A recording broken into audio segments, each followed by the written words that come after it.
Pada pertemuan kali ini kita akan membahas contoh perencanaan drainase perumahan. Dalam merencanakan drainase perumahan, kita membutuhkan peta topografi kawasan. Peta topografi kawasan diperlukan untuk mengetahui bentuk muka tanah pada sebuah kawasan, sehingga air direncanakan mengalir dari elevasi yang lebih tinggi menuju elevasi tanah yang lebih rendah. Jika kita tidak memiliki peta topografi, maka kita bisa mencari lokasi tersebut lewat Google Earth, kemudian kita digit batas-batasnya, kemudian kita digit titik-titik di kawasan itu sehingga kita mengetahui elevasi dari kawasan yang akan kita tinjau sistem drainasenya. Jika kita memiliki aplikasi Global Mapper, maka peta di Google Earth ini kita pindahkan dan kita olah di dalam Global Mapper sehingga kita mendapatkan peta topografi dari sebuah kawasan. Selanjutnya adalah kita merencanakan jaringan drainasenya. Untuk merencanakan jaringan drainase, kita harus memiliki set plan perumahan. Jadi set plan perumahan ini diperlukan untuk mengatur tata letak saluran, panjang saluran drainase, serta arah aliran saluran drainase dari hulu sampai dengan hilir atau sampai menuju ke outlet dari sebuah sistem drainase. Sebagai contoh di sini, aliran air dari saluran A, kemudian saluran B mengarah ke kanan, kemudian mengarah ke bawah melalui saluran E, kemudian menuju ke outlet yang warnanya biru. Demikian pula saluran C dan D mengarah ke kiri, kemudian mengarah ke bawah melalui saluran F, kemudian juga masuk ke dalam outlet yang warnanya biru.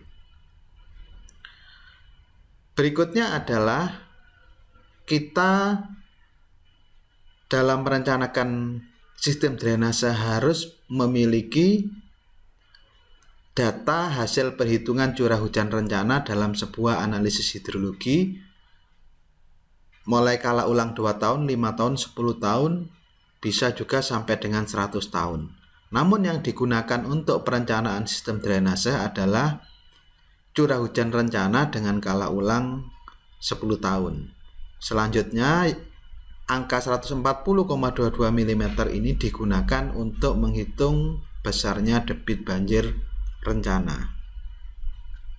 Berikutnya adalah menghitung debit yang dibuang.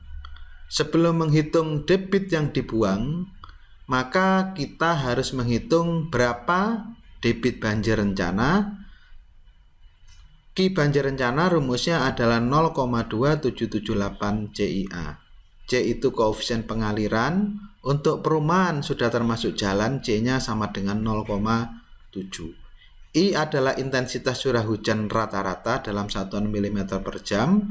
Ini bisa dihitung dari faktor L. L itu adalah panjang aliran air dari sebuah kawasan, yang mana panjang itu adalah lintasan yang paling panjang. Jadi aliran air dari hulu, dari titik yang paling atas sampai dengan outlet itu yang paling panjang berapa? Pada contoh ini yang paling panjang adalah 200 meter. Kemudian kemiringan dari titik yang paling atas sampai dengan outlet ini adalah 0,02 kemiringan tanahnya. Sehingga kita bisa menghitung intensitas hujan dengan menghitung lebih dahulu adalah waktu konsentrasi. Waktu konsentrasi T sama dengan 0,87 kalikan L kuadrat dibagi 1000 kali kemiringan tanah, pangkat 0,385, sehingga T sama dengan 23 menit atau 0,4 jam.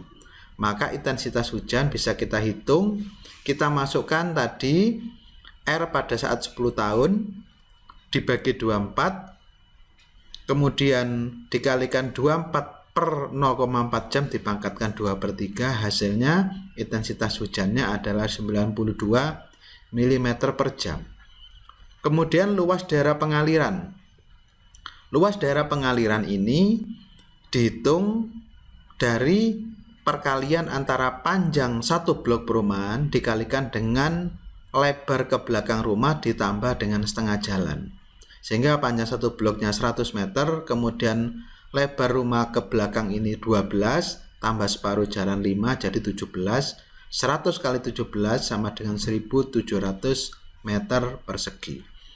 Maka Ki banjir rencana adalah 0,2778 dikalikan 0,7 kalikan intensitas hujannya 92 mm per jam kalikan luas daerah pengaliran 1700 meter persegi. Karena kita konversi menjadi kilometer persegi, kita kalikan 10 pangkat minus 6, sehingga Ki banjir rencananya adalah 0,03 meter kubik per detik. Kemudian kita menghitung Ki yang dibuang. Ki yang dibuang adalah Ki banjir rencana ditambah dengan Ki rumah, Ki yang dibuang oleh setiap rumah.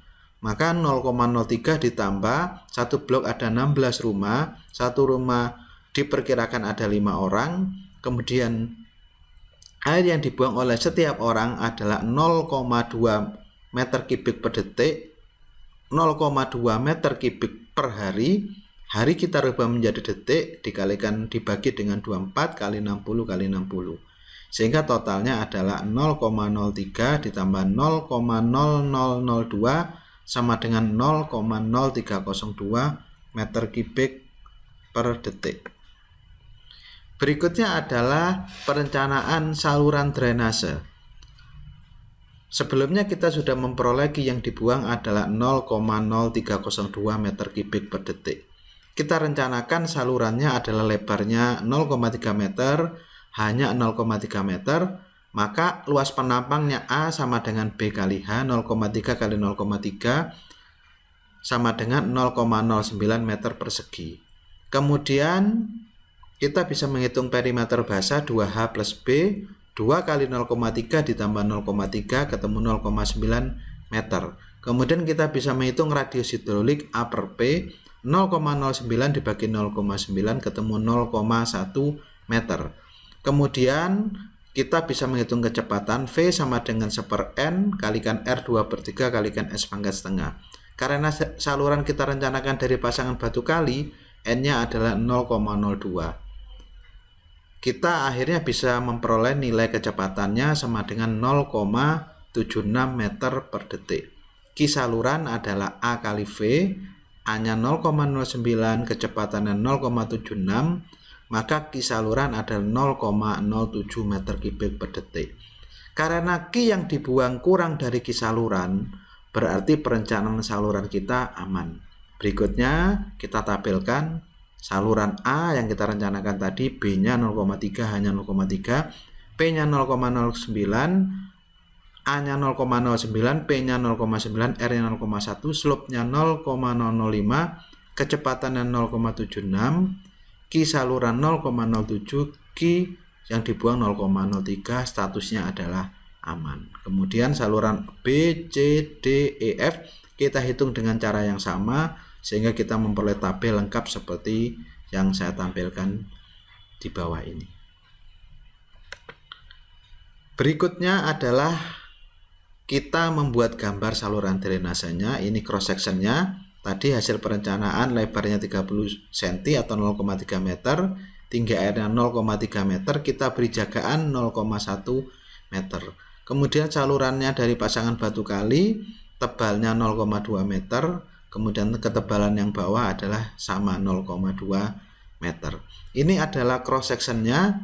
Jadi patok ini dalam contoh ini saya buat per jarak 45 meter. 45 meter patok yang kedua, 45 meter patok yang ketiga, kemudian patok 3 ke 4 panjangnya 10 meter.